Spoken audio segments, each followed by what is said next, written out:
It was a stifling night in Lagos, Nigeria, the kind of night where the air hung heavy with humidity, and the silence was broken only by the distant hum of the city.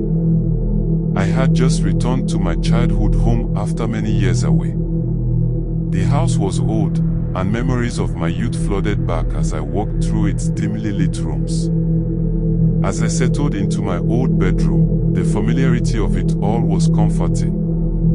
I could almost hear the laughter of my siblings and the echoes of long-forgotten conversations. But there was something unsettling in the air, something that made my skin prickle with unease. Late into the night, I found myself unable to sleep. Restless, I decided to take a stroll around the neighborhood. The moon was obscured by thick clouds, casting the streets in an eerie darkness. As I walked, I couldn't help but notice the strange quietness. The usual sounds of Lagos at night, the distant traffic, the barking dogs, were absent. It was as if the world had gone silent. My unease grew as I reached a part of the neighborhood that I hadn't visited in years. The old street seemed deserted, the houses shrouded in shadows. I felt a sudden chill in the air, and that's when I heard it, a faint, almost imperceptible whisper.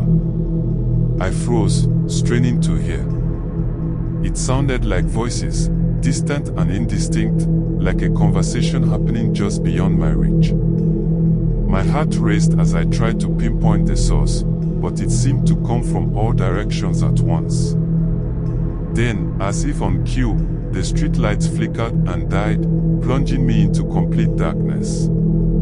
Panic welled up inside me as the whispers grew louder, more urgent.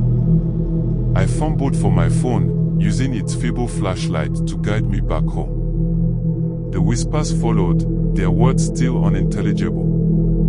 My footsteps quickened, and I could feel a presence behind me, as if someone or something was following. I finally reached the safety of my home, breathless and shaken.